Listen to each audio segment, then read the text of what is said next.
Torah text that we read on Mincha afternoon service of Yom Kippur, but according to this Midrash on that. So here we go. Pharaoh went and ruled in Nineveh. He was the king of Nineveh. After he got out of the sea, he went to Nineveh. The men of Nineveh were writing fraudulent deeds, and everyone robbed their neighbor, and they committed sexual improprieties and other wicked actions. When the Holy One, blessed be, sent for Jonah to prophesy against the city, its destruction, Pharaoh heard and arose from his throne, tore his garments, clothed himself in sackcloth and ashes, and had a proclamation made to all of his people that all the people should fast for 2 days. And all who did these wicked things would be burnt by fire. What did they do? They placed the men on one side and the women on the other, and the babies were by themselves. And then they put all the clean animals on one side and their offspring on another. And the infants saw the breasts of their mothers, and they wanted to nurse, and they cried. And the mothers saw their children, and they wanted to nurse their children, and they cried.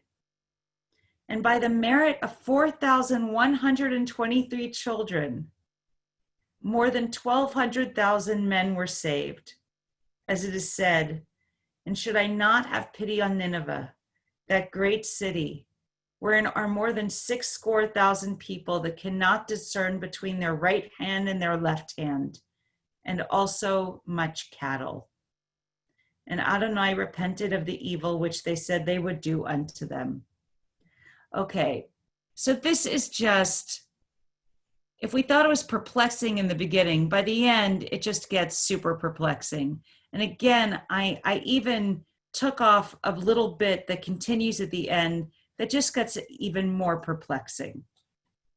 So I imagine there probably are questions. Feel free to post them in the chat, or even if you want, I see we have a hand up. Julie, do we need to unmute people, or can people unmute themselves? Mark, you can unmute yourself.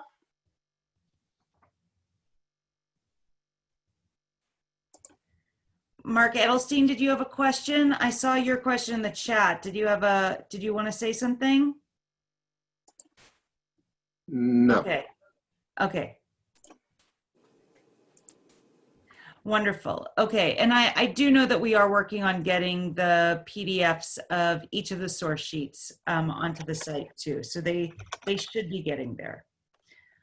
All right, so Pharaoh having a second life. This is just, I think that Lisa's comment is really maybe the first place to start, that when Pirkei to Rabbi Eliezer is trying to give us a lesson about teshuvah, the first lesson is, no matter what, it applies to you. No matter what you think you've done and how impossible it is to change, if Pharaoh could do it, you can do it. And Pharaoh, as a intractable figure, can change his behavior, but also that God, again, the divine energy seeking teshuvah, wants teshuvah, desires teshuvah. And again, any movement we make towards teshuvah is met with enthusiasm and support. And so even Pharaoh, at this late moment in the sea, drowning, can have a second act.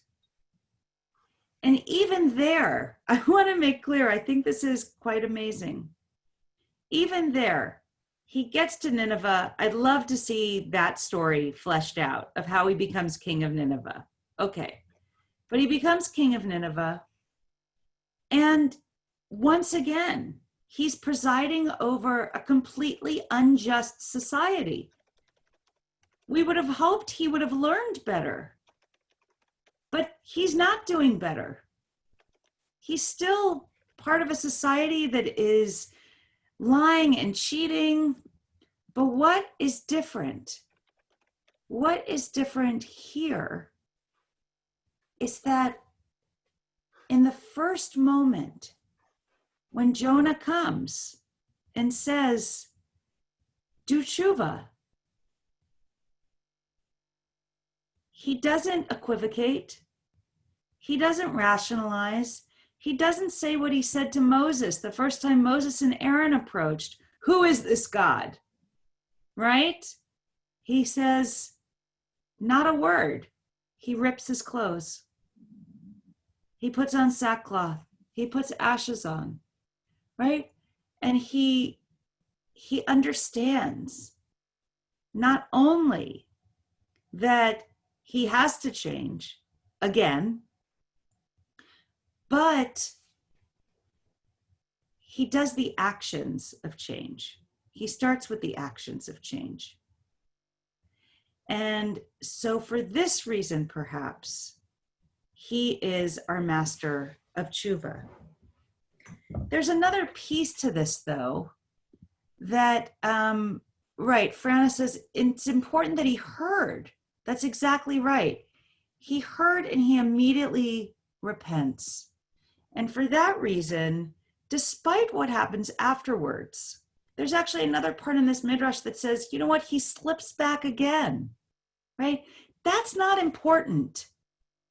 In our moment of teshuvah, I talked yesterday about how the Rambam says we commit to not doing whatever it is we're trying to stop for the future. And that's an important part of teshuvah.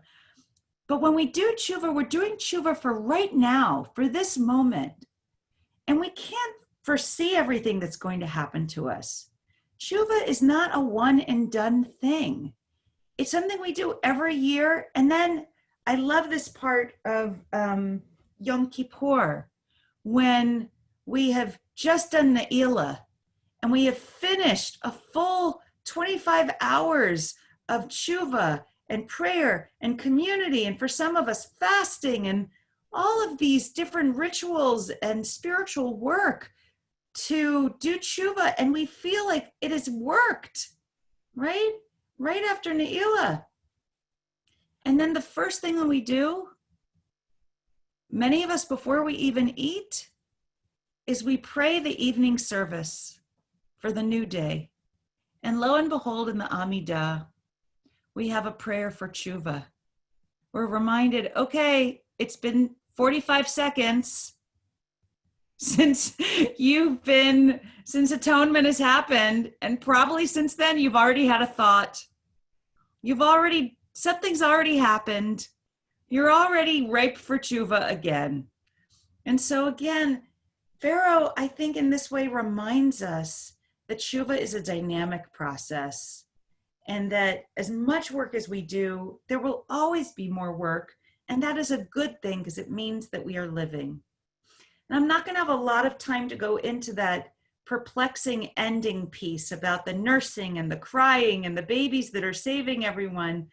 The one thing I'll say is that for anyone who's read the book of Jonah, it ends on this incredibly abrupt note, right? Where it says, where God is saying to Jonah, you're so quick to let this whole city die, right?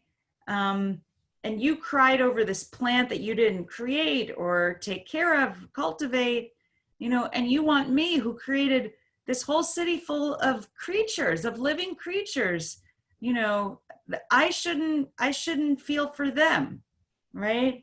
Who don't know their left from their right, right? Meaning, look, they're people. They're people who are confused because life is often confusion, right? And the separation, I think, that they're talking about in some ways is separating from their habits, but then in that separation, not knowing how to get together in life-giving ways, right? The women just needed to come find their babies. The babies just needed to come find their mothers. But when they'd been separated, they couldn't find each other. And they cried out, and their cries, right, for good connection, for life-sustaining connection, are what granted them a stay. More so, I think also this text is saying, than just having a leader who cries out in mourning. So this is the kind of text that we could spend hours and hours on. But I do want to move into our Archuva text for today, which I'm going to try to. I said if you see I suggested that you actually look at This Is Real and You Are Completely Unprepared by my teacher, Rabbi Alan Liu of blessed memory. And I might read a little bit of that, just a tiny piece of it. You might want to read more from the pages that I suggested. The 10 days of teshuvah are days of renewal, days when we are not only concerned with change and transformation, but also with reinvigorating, refreshing, and reimagining our lives. Days when we are obliged to ask ourselves a number of difficult and unpleasant questions. What do we do when we run out of gas? What do we do when we feel like we're running on empty? What do we do when everything we do seems dull, when life seems barren and drained of color and taste, when the landscape that used to thrill us with its beauty now lies before us flat and dull, its radiance drained away? What do we do when we admit to ourselves in the secret darkness of our heart that we really don't care anymore about the things we used to care about? Here we are in the life or the job or the marriage that we got ourselves into when we did care. Here we are daily required to espouse feelings and principles and justifications we once fervently believed, but which we now neither feel nor believe anymore. What do we do when we are daily afflicted with a sense of having sold out, of going through the motions, of doing something we don't really believe in? What do we do when our life becomes characterized by a sense of meaningless, by a loss of passion, by fatigue and depression? It goes on and to ask, what do we do even when our spiritual practices aren't working? And about 10 pages later, he says, how frightening it is to consider that the ideas and feelings that used to motivate us, the very ones we based our lives on, are dead, no longer living ideas and feelings, but dead ones that are cluttering our lives, clouding our consciousness. After all, we've based our lives on these ideas and feelings, and if we have to give them up, if we have to let go of them, what do we do with our lives after that? Can we go on being a doctor if we don't have the same passion for healing we used to have? Can we continue to be a rabbi if all our theological assumptions have changed? But the more urgent question might be, do we still have a life in the first place? Are we dead or alive? Are we still alive, or are we just breathing, merely going through the motions of our lives? And if so, what choice do we have but to give up these dead ideas, to inhabit our lives fully, even if they seem unappealing? This is also the great imperative of the 10 days of teshuvah, those days when we stand poised between life and death. While the gates are open, we can transform deadness into life. We can make the dead live again. We can choose life so that we may live. Choose this life. There is no other. And I share with you that selection from Rabbi Liu because our practice for today is to choose life. We've been singing Zochreinu L'chaim, remember us to life every day. And it's really part of our teshuvah to decide how committed are we to fully doing this work, this fully living, not yesterday's life or last week's life or last decade's life, but life today with all of its surprises and disappointments. and limitations. How committed are we to this life right now, whatever it is? So, given that we've practiced so many things, listening, speaking a psalm, speaking to God in your own words,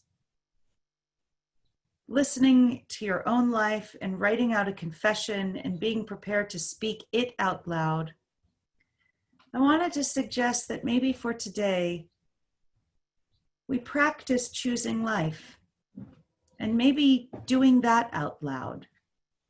So for example, saying, today, I choose life.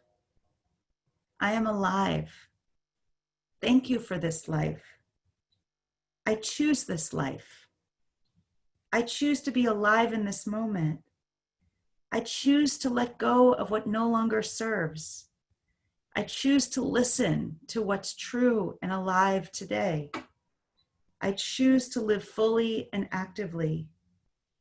I choose life. Perhaps just spending a few moments quietly speaking to ourselves whether and how committed we are to truly embodying this life, not the one that we wanted to have, not the one that we thought we were having, but the actual one with all of its challenges and blessings. I gave you on a sheet Rabbi Nechunia ben Hakana, who was our teacher in Pirkei Rabbi Eliezer, also teaches in Mishnah Brachot that he used to pray as he entered the Beit HaMidrash and as he left it, a short prayer. The Beit HaMidrash is the study hall. And every time he went to learn, he would say a prayer when he walked in and he would say a prayer when he left. And his students said to him, "What did you say? What are you saying in these prayers?" And he said, "When I enter, I pray that no obstacle should occur through me, like that I don't mess anyone else up. They don't get anyone off their own path." And clearly the study hall is not just a place that you go and learn Torah, but a place where you learn, which is life. So when I enter a new year, let's say, I say, let me not be an obstacle to anyone else. And as we exit this old year and enter hopefully what is a new stage of life for all of us, a new chatima, a new sealing of our life, I'd like to follow Rabbi Nechunia ben Hakana's practice of expressing thanks for my portion. It's been such a joy to learn with all of you, to have this community of practice and of learning for these 5 days of the 10 days of teshuvah. And I'd like to close just with a prayer from this learning, from the masters of teshuvah, that we all know that whatever teshuvah we do will get us that much closer to living the lives that we are here in purpose to live, that we can all have a second and third and fourth act, and that may all of our work that we do spiritually lead us to be better and to do better for the benefit of all creatures and all beings in this year. May it be one of health and blessing, justice and joy. Gemar Chatima Tova.